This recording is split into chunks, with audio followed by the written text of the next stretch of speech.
I still remember the silence of that cemetery, the cold wind biting through my coat, and the empty chair right next to me where my son, David, was supposed to be sitting while we laid his mother to life's final rest. Can you imagine standing over your wife's casket, watching the love of your life being lowered into the earth, and knowing that your only child chose a birthday party with balloons and cake over saying goodbye to the woman who gave him life?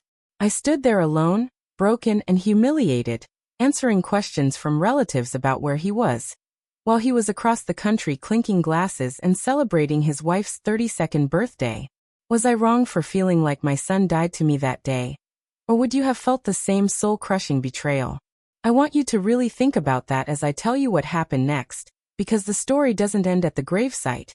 It ends years later when he finally showed up at my door with a request that was so audacious, so incredibly tone-deaf, that it made my blood run cold.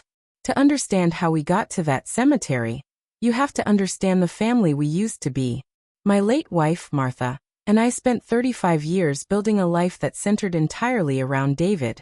He was our miracle baby, arriving after years of trying, and Martha poured every ounce of her soul into him. She was the kind of mother who never missed a single soccer game, who stayed up until 3 in the morning helping him finish science projects, and who worked extra shifts at the library just so he could have the best cleats and the newest gadgets. We weren't wealthy, but he never knew it because Martha made sure his world was rich with love and support. She would spend her weekends baking his favorite cookies just to see him smile after a hard day at school, and she kept every single drawing he ever made in a special leather-bound folder. We thought we were raising a man who understood the value of sacrifice and the depth of maternal love. When David met Sarah in college, we welcomed her with open arms. We treated her like the daughter we never had, even buying her a designer dress for her first big job interview, because we wanted her to feel confident and loved. But as the years went by, things started to change. Sarah was a deeply controlling woman, the kind who viewed family loyalty as a competition she had to win. She had this subtle way of making David feel guilty for spending time with us. It started with missed Sunday dinners where she'd claim a sudden migraine, then evolved into forgetting to call on Father's Day because they were too busy at a brunch with her friends. Eventually, it became a full-blown isolation. David changed. He became quiet, defensive, and always seemed to be looking over his shoulder for Sarah's approval before he spoke to us. He stopped sharing his dreams with me, and our conversations became clinical, restricted to weather reports and sports scores. It felt like watching a stranger inhabit my son's body. Martha was diagnosed with an aggressive form of cancer 3 years ago. It was a fast, brutal descent that left us both reeling. I called David the moment we got the news, sobbing, expecting him to be on the next flight home to help me navigate the hospital corridors. Instead, I got a text message from him 3 hours later, saying that they were busy with Sarah's work event, and they'd try to visit when things calmed down. Martha never complained. Even when the chemotherapy made her hair fall out in clumps and her vibrant spirit began to dim. Even as she grew thinner and weaker, she would make excuses for him, saying he was building a career and a life, and that young people don't understand the finality of things until it's too late. But I saw the heartbreak in her eyes every time her phone didn't ring. She would keep her phone on her bedside table, charging it 3 times a day just to make sure she didn't miss a call that never came. As the end drew near, the doctors told me it was time to gather the family, because she was entering her final days. I called David and told him plainly, "Your mother has days, maybe hours. Come home now, David. This is the end." He told me Sarah had a major birthday milestone coming up. Her golden birthday or some nonsense, and they had already paid for a non-refundable trip with her parents to a luxury resort. He actually said, "Dad, Mom would want me to be happy, right? She's always been so selfless. I'll come as soon as we get back, and we can celebrate her recovery then." He was in complete denial, or more likely, he was just choosing the path of least resistance with Sarah. Martha passed away 2 days later. She died holding my hand, whispering his name in a voice that was barely a breath. I felt a rage I didn't know I was capable of. When I called him to give him the news and tell him the funeral date, he paused for what felt like an eternity and said, "Dad, that's the day of Sarah's actual birthday party. Everyone is already flying in from out of town. We have a catering deposit down. Can't we move the service to next week?" It's not like she's going anywhere." That sentence broke something inside me that can never be mended. I hung up on him. I didn't invite him again. I didn't send him the address or the time. I just sat in that front row at the funeral, looking at the empty seat, and realized that my son had made his choice. He chose a party over a funeral. He chose a living wife's whim over a dead mother's dignity. The relatives whispered, their eyes darting to the empty space beside me. My sister asked where he was, and I simply said, "He's where he wants to be." For 2 years, I went completely no contact.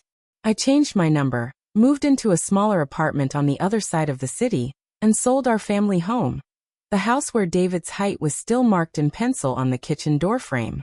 I didn't want any reminders of the life we had built for a son who didn't care. I grieved Martha, and in a way, I grieved David too. I mourned the boy he used to be, the one who would cry if his mom scraped her knee. I threw away old photographs and deleted social media. I lived like a ghost. Then 6 months ago, out of the blue, there was a knock at my door.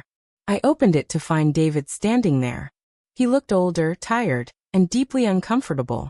He didn't offer an apology. He didn't cry.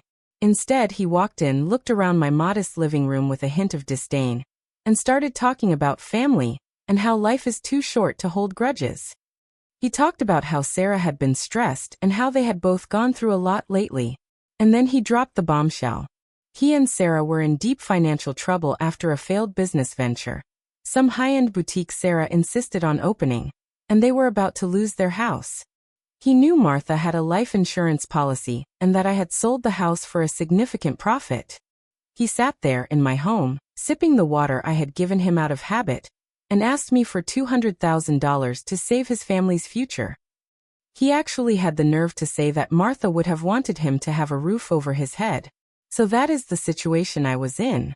A man who skipped his mother's funeral for a birthday party was now asking for the money she left behind, using her memory as a bargaining chip for his own failures. Before I tell you exactly how I responded and the absolute chaos that followed, I want you to stop. Pause right here and go to the comments.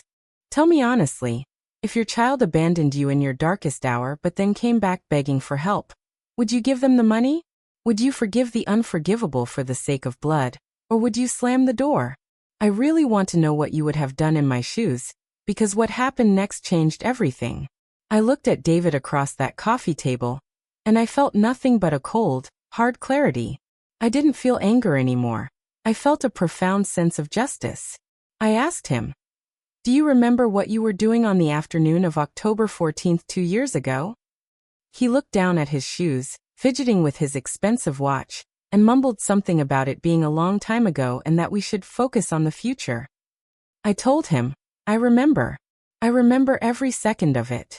I was watching them shovel dirt onto your mother's casket while you were blowing out candles and eating chocolate cake. You didn't just miss a funeral, David. You missed the chance to be my son. You forfeited your place in this family the moment you decided that a party was more important than your mother's soul. He started to argue, his voice rising, saying that Sarah had pressured him, that he was in a difficult position because her parents were there, and that Martha would have wanted him to have the money because she loved him. That was the breaking point. Hearing him use his mother's name to manipulate me for cash after he had treated her like an afterthought was the final insult. I stood up, walked to my desk, and pulled out a copy of my new will and the trust documents. I showed him that I had already set up a scholarship fund in Martha's name at the library, where she worked for 30 years. Every cent of the life insurance and the house sale, every single dollar, was legally locked away in an irrevocable trust to help children from low-income families go to college. I told him, "You aren't getting a dime. Not now, and not when I'm gone. You chose Sarah's happiness over your mother's memory, so go ask Sarah for the money. Go ask her parents, the ones you went on vacation with while your mother was dying." He went pale. He started pleading, then he started shouting, telling me I was a spiteful old man who was letting his own grandchildren suffer, grandchildren I hadn't even been allowed to see for over a year. I told him that if he cared about his children's future, he should have thought about that before he burned the bridge to the only people who truly loved him. The fallout was nuclear. Sarah started calling me from a new number, screaming that I was a bitter, lonely old man, and that I was destroying their lives over a scheduling conflict from years ago. She actually called his mother's death a scheduling conflict. David sent me long, guilt-tripping emails filled with Bible verses about forgiveness, telling me how Martha would be ashamed of my spite and that I was going against her wishes. They even got some of Sarah's relatives, people I barely knew, to message me on social media, calling me heartless and unchristian.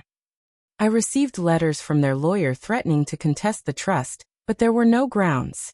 I had been meticulous, but I didn't budge. I realized that the mistake wasn't just the funeral. It was a decade of David allowing himself to be molded into a person who valued vanity over substance. Eventually, the bank moved in. They lost the house, the expensive cars, and the lifestyle they had built on a foundation of debt and arrogance.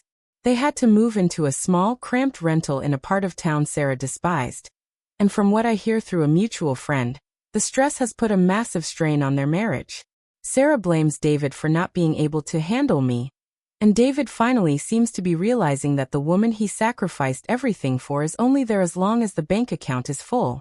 David tried to reach out one last time to ask for a smaller loan, just to pay for his daughter's private school tuition, but I simply blocked him. I am at peace now. I spend my days volunteering at the library, seeing the faces of the kids who received the Martha Miller Scholarship. I see their gratitude, their drive, and their respect, and it fills the hole that David left behind. I lost my son a long time ago, but I kept my soul, and I kept my wife's dignity intact. I know in my heart that Martha would be proud that her hard work is going to people who actually value it. Looking back, I realize that blood doesn't make you family, loyalty, presence, and love do. I spent my whole life trying to protect my son. But the one thing I couldn't protect him from was his own selfishness, and the influence of a woman who didn't value our bond.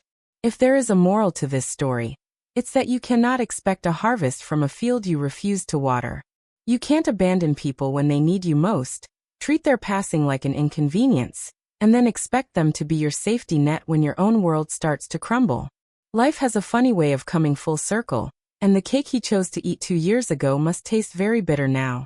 I hope David learns that one day, but for my own sanity, I won't be there to see it. I've learned that silence is sometimes the loudest answer you can give to someone who doesn't deserve your words. Like this video if you think I did the right thing by standing my ground and keeping the money for a good cause rather than rewarding betrayal.